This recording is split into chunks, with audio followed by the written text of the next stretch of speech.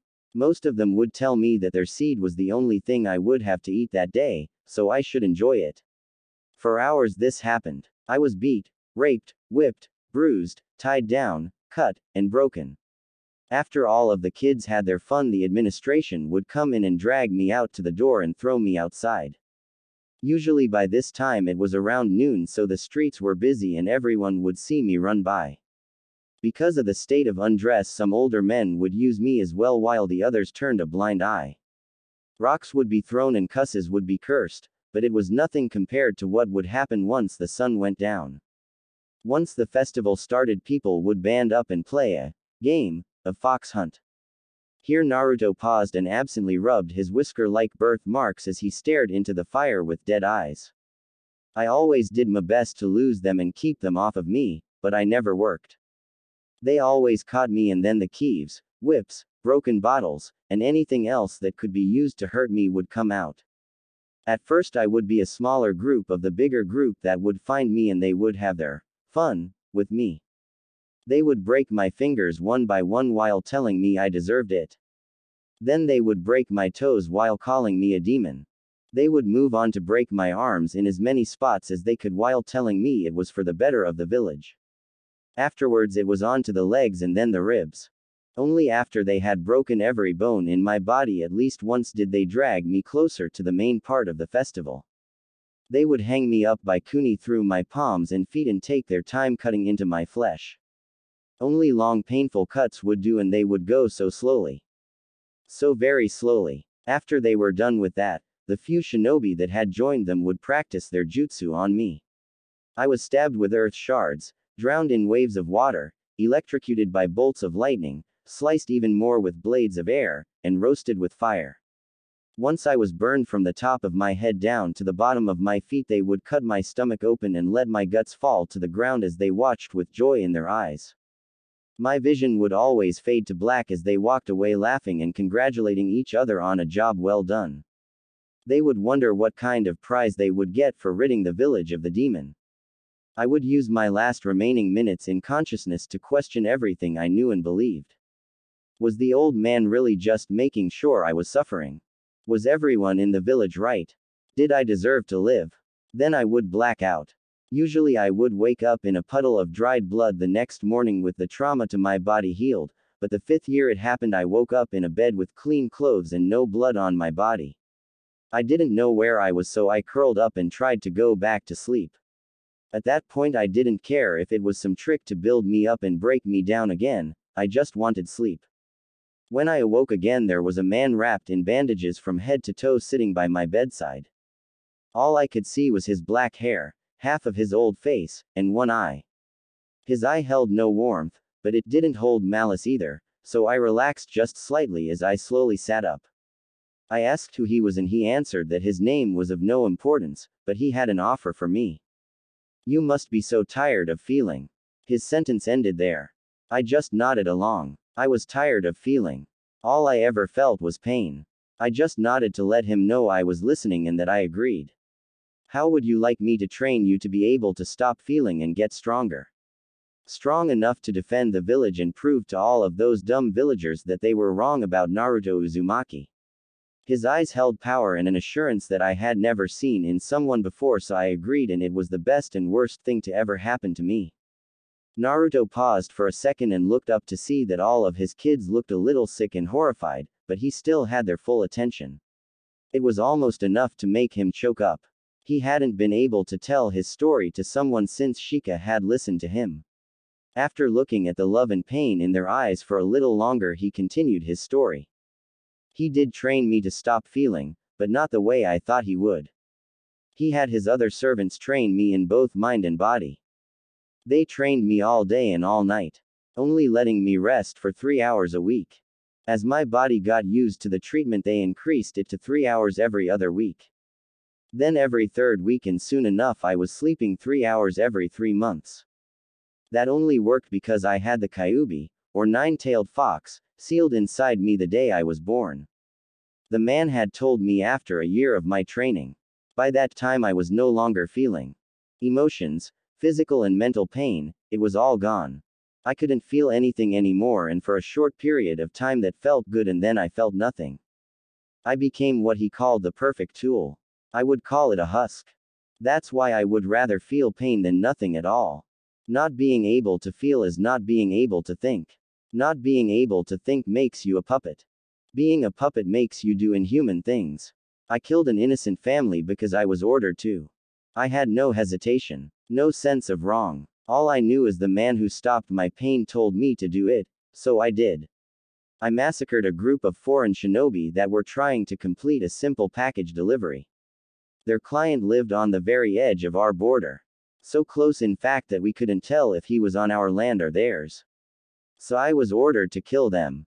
So I did. I killed the client right in front of them before killing their sensei and finally them. I did missions, homicides, like this again and again for the next 3 years before the old man found out. He immediately demanded that Danzo, the one who made me do all of that, shut down his root project and release me. Most of the root were too far gone to be anything but puppets and they were killed, but the Hokage couldn't bring himself to kill me. To this day I don't know if it was because I was so young or if it was because he felt responsible for how I had turned out. He put me into Anbu after deciding that I wouldn't be able to live among normal people without someone losing their life to my blade. Anbu was a shock to me. Everyone knew of my past, but none of them judged me for it. They accepted what happened to me, didn't push it, and left me alone. Everyone but Dog. He always wanted to talk about something random. It threw me for a loop because everything I had heard about him told me he was antisocial and enjoyed his space. Dog and I were teamed up for a lot of missions, and soon enough we had a weird bond. He would try to make me feel any sort of emotion, and in return I would ignore him and insult him. He told me right before he left Anbu that he wanted to thank me for knocking him down a few pegs. Everyone always let him boss them around because he was better, but no one had ever told him he could try harder and improve. I hadn't said anything in return, and that was when he vowed to break my silence and make me feel something again. The same day that Dog retired, I was called into the Hokage's office for a top-secret SS-ranked mission. I thought it was going to be to assassinate some other important person in a rival country, but it was almost the opposite. I needed to graduate with this year's Genin, and I would be placed on a team with Sasuke Uchina. He was the last loyal person of his clan that was massacred in one night by his older brother Itachi Uchina. The Hokage feared that Sasuke wasn't as loyal as he appeared to be, and that as soon as he found a way out he would take it.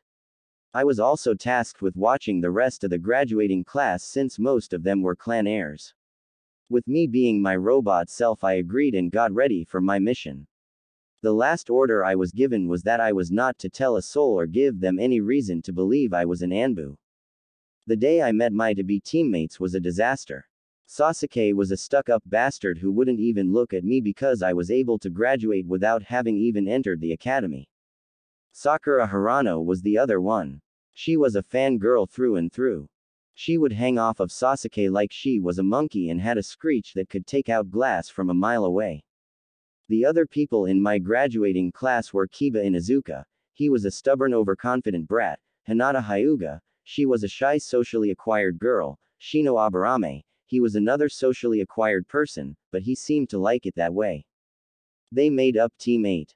Ino Yamanaka was another fangirl, but she has a little skill. Choji Akamichi was a nice guy who would rather cook or eat than hurt another person. Finally was Shikamaru Nara. Shikamaru was incredibly smart and extremely lazy. He had a head of hair that stood up like a pineapple and would rather watch clouds than train. These three made up Team 10. My team was Team 7. The first while with my team was horrible. Sakura wouldn't stop hanging off of Sasuke long enough to get anything done. Sasuke wouldn't stop trying to glare a hole into the back of my head, and I didn't care enough to do anything about either. The first couple of months went this way, and slowly I was becoming more human. In subtle ways I would realize that I was feeling again. The way Sakura hung off of Sasuke annoyed me. Sasuke trying to glare me into hell annoyed me. The way our sensei, Kakashi, wouldn't even try to train us in anything other than Team World was starting to annoy me. For a while I didn't even notice that I was feeling something until I snapped at Sakura to get off of Sasuke so we could train, Sasuke to focus on what we were doing, and Kakashi to actually do something, or I would train them on my own because I would like to live as soon as we stepped out of the village. I couldn't tell who was more surprised I snapped, me or them. It did the trick. Sasuke stopped glaring at me, Sakura started to train herself, and Kakashi started to train us. That day after training I went to watch the small waves crash into the shore in the little lake that the village had hidden away. After a couple of hours of just sitting there contemplating my life and fears, I sensed someone else making their way towards my position. They must have seen me because they suddenly stopped about 10 feet away from me. I can sense you, so you might as well come out. I spoke to the person and I got a troublesome blonde in return. Shikamaru came up from behind me and laid next to me on the small beach the lake had and stared up at the stars that had risen at some point. I thought we were going to sit in silence and just enjoy the night when Shikamaru started talking. When you look at the stars, you are looking into the past. I was taken aback at his sudden words, so I looked at him. He turned to look at me and asked, "What are you thinking about?" I was still shocked from his random face, so I answered honestly, "I'm feeling emotions again and I don't want to." It was my turn to shock him, but he kept a straight face pretty well. He sat up a little straighter to give me his full attention and he asked, "Why?" "Every time I feel pain. It always happens and I don't want to be hurt anymore." Shikamaru stayed silent for a while and I thought he was going to ignore me, but he started talking again. "I would rather feel pain every day than miss one moment of happiness." He didn't even turn to look at me as he said it, but that sentence hit me like a ton of bricks. If I could be happy, would I enjoy emotions? I had always lived my life in fear and acceptance of pain. Could I live a different way? I don't know how to be happy. I confessed and that got him to look at me. "I'll show you." With that I gained my first true friend. He encouraged me to feel and explained everything to me like he would a 3-year-old. He even was able to get me to put words to how I was feeling, but also explained that it was okay if there were no words for how I was feeling. Everyone that had been in the graduating class slowly got closer to me as my shell broke and emotions came flooding back in. The first time I smiled at Kiba, he freaked out and ran around screaming that I wasn't the real Naruto and that someone had replaced me. The biggest breakthrough came during a dinner all of us met up to have. It was at a place called Ichiraku. It was the first time I had ever had a warm meal and it was amazing. There are no words to describe how good a warm meal is when you have gone 12 years without one. It was also the first time I laughed for the first time. The feeling of the laugh building scared me and I thought I had eaten too much, but then a sound came out of me and it felt good. So I let it keep coming and soon enough I was laughing so hard I was crying. I was crying in happiness for the first time and it felt amazing. Everyone had joined me and once the laughter had died down everyone shot me a smile and Shikamaru gave me a thumbs up. It was at this point I started to feel something new towards him. Shika had been the first person to tell me it was okay to feel and laugh. He told me that the world wasn't all pain. He showed me how to be happy. He was my rock to keep me steady and the earthquake to surprise me. The following week was the Chunin exams and Shikamaru and I nailed it. The written test was easy as pie and I could have slept through the second round. The finals were a little tough, but we got through it and I thought an uptight snob named Neji Hyuga that one could change their faith because I had changed mine. An abuse in the village happened shortly after the final fight was done, but it was quickly put to rest because I was able to get a clone of myself out to the Hokage with information that Orochimaru was in the village. The old man had been injured but was alive and I went with my godfather Jiraiya to find Tsunade, a kick-ass gabbling addict woman. She was a great Hokage while the old man retired. A little while after the exams Sasuke tried to run off to Orochimaru because he promised him power to defeat Itachi and I reminded him that I got all of my power in the village and beat him to prove a point, but not before he stuck his arm through my chest. Sakura dropped her crush after learning he cared more about power than everyone in the village combined, and over the next few years I trained even harder to up my power and trained Sasuke right alongside me. Sakura went to work at the hospital when not on missions and became Tsunada's apprentice. She also became scary because of her crazy straight and short temper. Jiraiya and I patched things up after I thrashed him from abandoning me to the village's wrath, and he trained me in what he could, including seals. I took to seals like a fish to water. I quickly became a seal master and started to manufacture seals for the village. Another thing that changed was that Shika and I started dating. Around a year after bringing Sasuke back, Shika asked me to go out with him and I agreed. He was my night and day and I loved him more than anyone in the entire world. In my mind I would have sacrificed the village to keep him safe. I didn't care. I still love him to this day. Of course, letting someone like that into your life creates an attachment that enemies can threaten. I had accepted this and was willing to take the risk, but I didn't think that my own village would use it against me.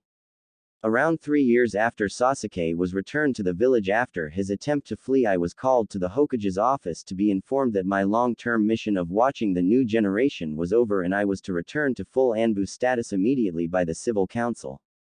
If I refused, they would force me back in and tell everyone I had made bonds with that I had died, or I could return willingly, inform all of them of my true self, and say goodbye. By this time Sai had joined our little group and he was also a former root agent. He was still working on the emotions thing, but he was getting better. I had wanted to get to know him better, but I guessed that there wasn't any more time. Full Anbu status meant I would live in the Anbu headquarters and only leave if for a mission or to use the training grounds. I wasn't allowed to tell anyone which Anbu I was and wasn't able to have any contact with them from my re-enlistment day forward. There wasn't even a chance of me meeting them out and in the streets. I had until next week to say goodbye. Shika and I shared an apartment by that time, so when I came home I just sat there numb on the couch until he got done with his shift at the academy as an assessment sensei. I didn't even have the will in me to put away the fruits I had bought at the market. A small thing I enjoyed that I would never be able to do again. I looked around our small-ish apartment and walked around. I was suddenly filled with the need to touch every wall and item in the house. I took a long look at the pictures on the wall. There was one of my first birthday party, one of our first date, one with everyone, one with the old man and granny, one of Jiraiya and I, and one of Shika and me kissing in front of the lake that started it all. Next I moved to the kitchen. There were cuts in the wooden table from where I had tried to cut vegetables without a cutting board. The burnt part where I had put a hot pan down and forgotten about it. I opened the fridge and put the fruit away before making my way to the bathroom. Shika and I had completely redone the bathroom when we got our place. It only had a shower and both of us wanted a place to relax. The tile had been hideous and the shrink had been leaking. Right after it was all done I spread Shika with the shower attachment to the bath and he grabbed it and sprayed me. That day we had a water fight and by the end of it we were both laughing and soaked. The final room was our bedroom. Shika had comforted me after more than one horrifying nightmare from my past in the bed. I had fallen asleep reading about seals on the desk in the corner. The final part was the balcony. It had a great view to the lake we first met at and a beautiful view of the stars. It was our favorite place in the whole apartment. We had spent hours in each other's arms just looking at the wonderful world around us, together. I walked out onto the balcony to watch the sunset behind buildings and stars start to rise. Just as the sunset hit its peak I felt arms wrap around me and I melted into them. Shika hugged me to his chest as the sunset finished and day turned into night. He said nothing as I turned in his arms to bury my face in his chest and cry. He just held me tighter and kissed the top of my head. He let me cry out all the anger and frustration I felt at not having a choice. All the sadness and pain I felt from having to leave the life that had turned into a fairy tale for me. I cried so long and hard that I fell asleep in his arms, right there on our balcony. I woke up feeling warm and refreshed. Shika had cuddled me close during the night and my face was buried in his chest. I took a deep breath and tried to capture the feeling of peace that waking up with him brought me. This would be one of the last times that I would be able to experience this feeling. Once I went back to Anbu, he would find another that he felt close to, and I would be left in the past. A lost memory, just as I was always supposed to be. As I lay there and thought, Shika started to wake up and move around. I looked up and met his eyes. Even after all these years, he was still taller than me. Good morning, I mumbled as I relaxed into his body once again. Morning. He paused as if he was deciding to ask the question I knew was coming. What happened? There it was. I hid my face in his chest and mumbled out, I'll tell you later. Right now I just want to stay right here with you. He silental. Why agreed by hugging my tighter and relaxing back into the bed. The moment was ruined when he got up to go use the restroom, and I decided I couldn't put it off any longer. I sluggishly moved over to the dresser and got dressed in clean clothes. I threw my clothes into the clothes bins and walked out onto our balcony once more. Something about that balcony always calmed me down and let me think and reflect. Shika used to tease me that the balcony to me was his thinking pose to him, and I think he was right. The light on my face, the fresh air, the far-off sounds of people going about their day, and the open space cleared my mind and made me feel free. I didn't hear the door to the restroom close, but I felt Shika come up behind me. He leaned against the railing next to me and stared at me. I don't know what he was looking for, but he must have found the worry and sadness in my eyes, because it's soon filled with the same. What is it? He asked quietly, as if scared that any loud noise would shatter me.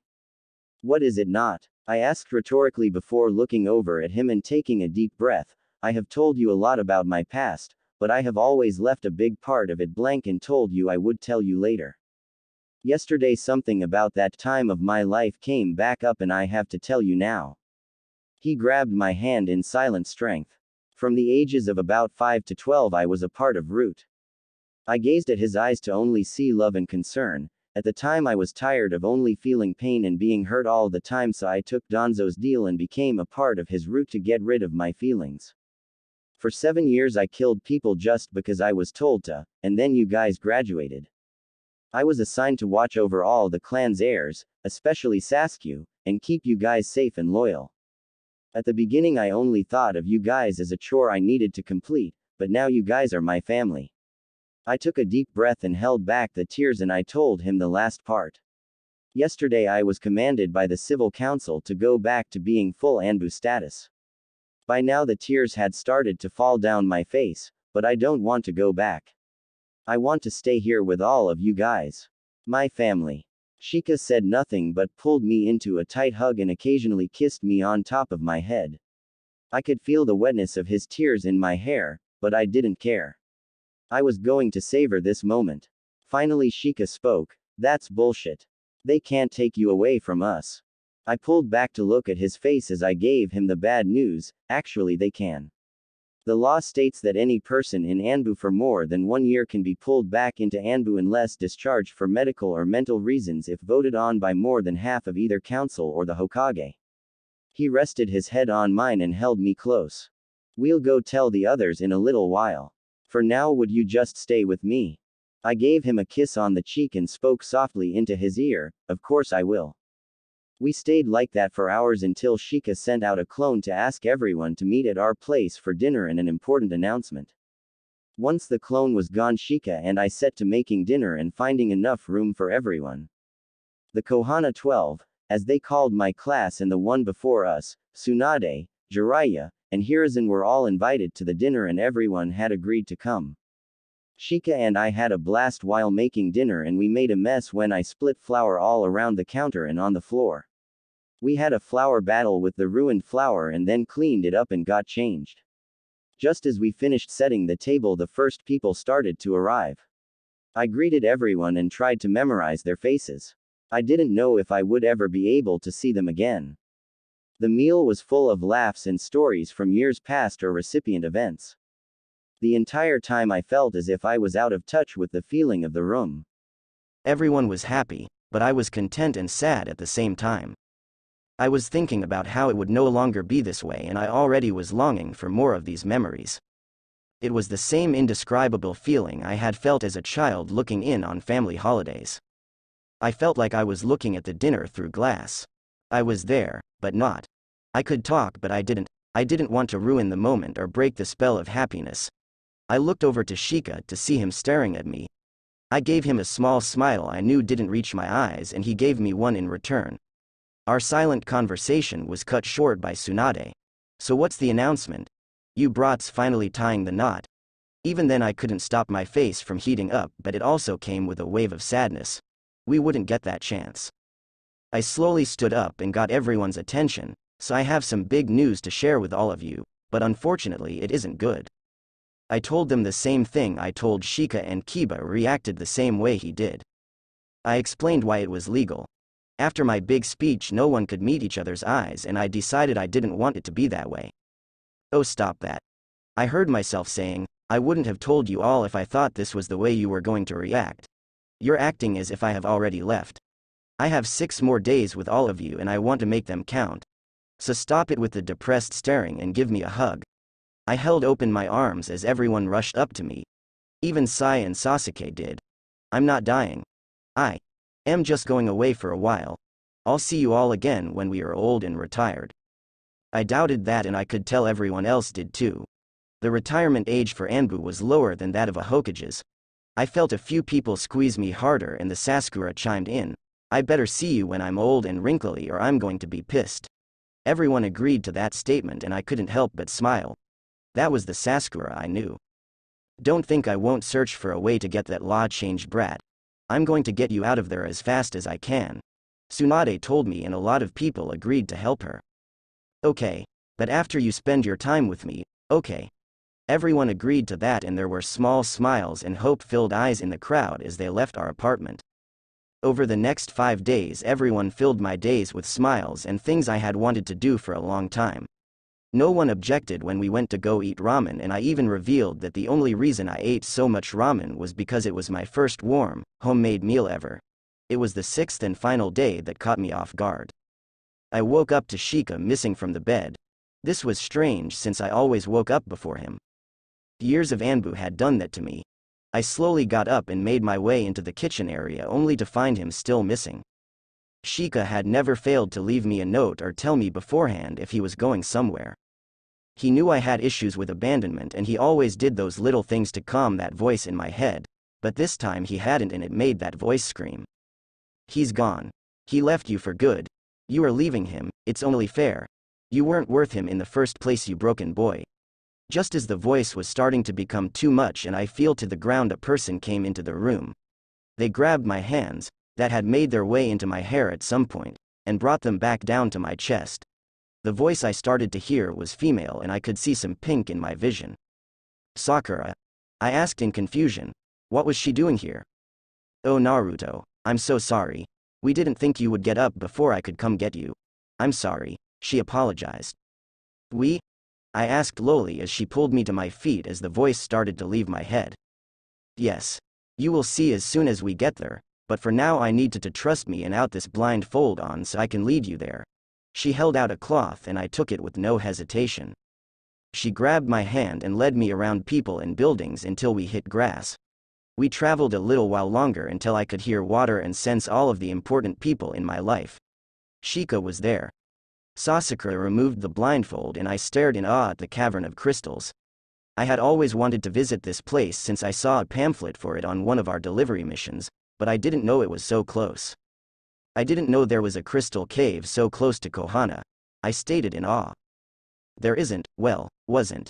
Everyone worked together to make it so you would have a safe place to go to if you ever needed any of us while in Anbu, or just some space to get away. Shika told me from behind my back. I turned to thank all of them, but my voice caught in my throat by what I saw. Shika was on one knee and holding a beautiful golden ring made from the crystals that lined the walls behind me. Naruto Uzumaki, ever since you walked into all of our lives, you have made all of us better. Whether it was getting stronger, smart, or having a better work ethic, you have improved us all, but I was the one lucky enough to be blessed with your love and devotion. I was the one lucky enough to be the one that made you dinner after you trained too hard. Give you a massage after a long day. Even hold you as you cried for the first time. I shared your food, home, and bed.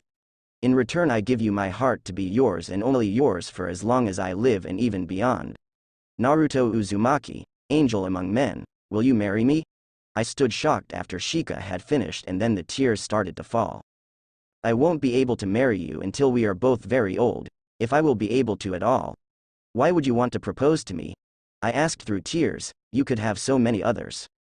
Shika stood from his kneeling position and walked up to me. I could never choose someone that didn't have your face, voice, heart, dedication, and love. So will you marry me? No matter how long it takes. All I could do was nod and jump into Shika's arms as he put the ring on my finger. Naruto paused to unseal the ring from a seal tattoo on his chest and show it to the kids before continuing the story. That night I slipped out of our apartment into the Anbu headquarters to be tested and given my new rank and clothes. They tested me on everything from random knowledge to battle tactics and physical endurance with fights and torture. Everything had to be retested, and at the end of it all the only bad mark on my sheet was that I thought with my emotions instead of following orders without question.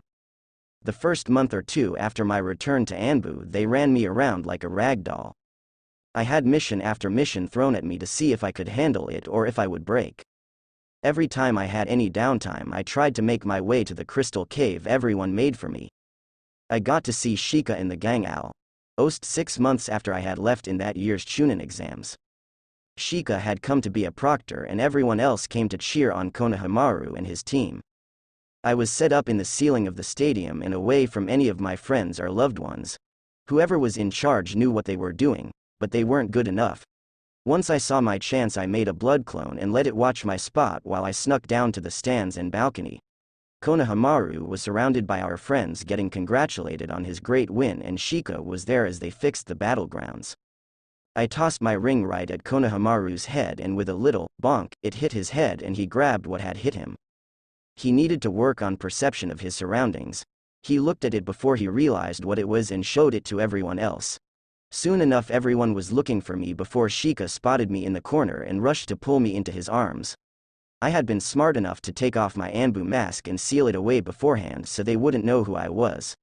They would hear about anything that happened, good or bad, and my Anbu courier would come out of my mouth. How did you get down here? Are you able to come back to us? The hope in his voice almost broke me, but I couldn't lie to him. No, I was able to sneak down here because I am part of the Anbu protection and before you say anything Sakura I have a blood clone watching my spot, don't worry. Sakura's mouth closed with a snap and everyone lost a bit of the hope that had previously been in their eyes. I'm sorry, but I wanted to stop by while I could. I have to go now before someone notices that it's not really me up there. Shika pulled me into a kiss before I could go and returned my ring to my finger. I gave him a sad smile before I shunshined away back to my spot. The exam continued but I could see my friends looking around for me every once in a while.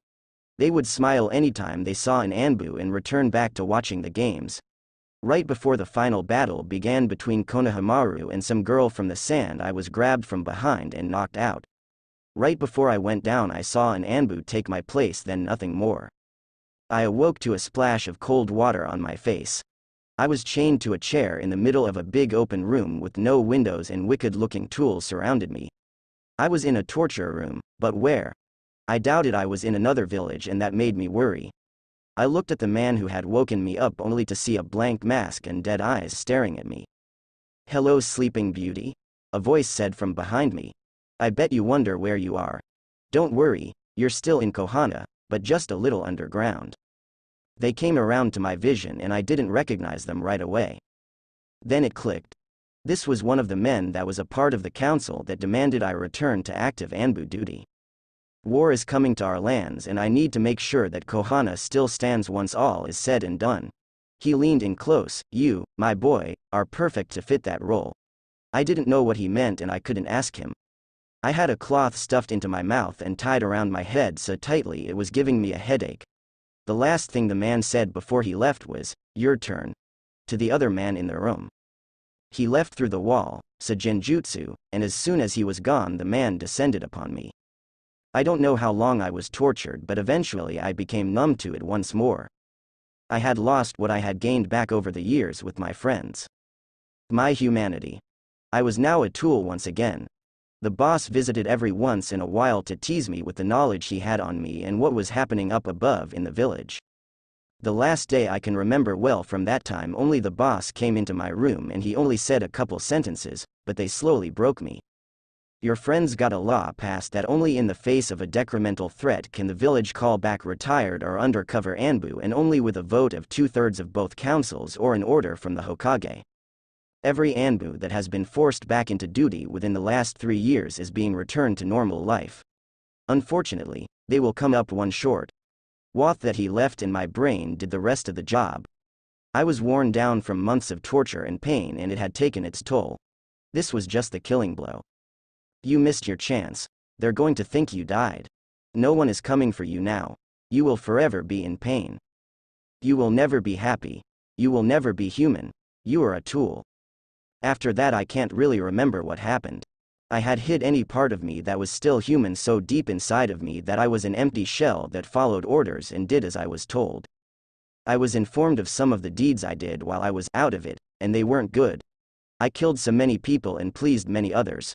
I stole and almost started the war myself, but it came anyway. During the war one was a tool as well. I didn't eat or drink unless it was to live. Sleep was an option and fighting was a must. Orders had to be followed and failure wasn't an option. One day while fighting out in the field, some Konoha shinobi spotted me, but didn't recognize the mask I wore. I had gotten a new one from the boss that wasn't registered to Konoha's database. The shinobi rushed me and tried to take me out, but I defended. I could fail my mission and I was already running late. Later I would realize that the mission I was sent on would have been impossible for me to complete on my own without dying. It was a suicide mission and the boss knew that. He was trying to get rid of me because the Hokage was catching on that he was hiding something. The battle finally ended when a spiky-haired shinobi got behind me and secured me with his shadow. At this point I woke up enough to remember what happened next. The shinobi made me move closer to him slowly, and then he took extra ninja wire and tied me to a tree, making sure to keep my hands away from each other, and slapped a chakra-suppressing seal on me for good measure. Slowly they took off my mask, and once removed a gasp fell among them. Naruto? Asked the one who had tied me up. I spared him a glance but didn't respond. I didn't remember my name. I had gone by just a boy for so long I couldn't. I went to find out that I was in the boss's hold for over 2 years. I thought you died. The shinobi tried to get closer to me and I growled. I wasn't letting anyone get close to me. As far as I knew they weren't under the boss's command, so they were enemies. Oh, Naruto. Can the voice of the pink-haired one. She slowly got closer as well and paid for it when I was able to swing my leg out and send her flying into a tree. Immediately I was knocked out, and when I woke up next I was in a white room with an annoying beeping sound. The group had brought me all the way back to Konoha to be watched and monitored. Slowly over the next couple of months as the war raged on I got better. My memories mostly came back to me, but no matter what we tried I couldn't remember what had happened during my time under the boss. It turned out that he fled and either died or got away, so no one was able to get answers out of him. Eventually I decided that I was better off not knowing. Shika and everyone came to visit when they could. Tsunade was kind enough to post Shika close to the village, so he was there a lot. I still remember the first day I called Shika, Shika again. It was another day of sitting in the hospital.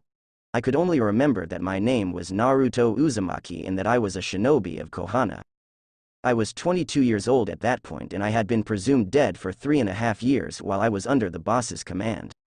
I couldn't tell them anything about him or what he was planning on using me for, and I felt useless.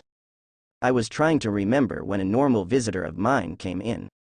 He refused to give his name, saying he wanted to hear it out of my mouth when I remembered. He was tall and around my age with spiky black hair pulled up into a ponytail.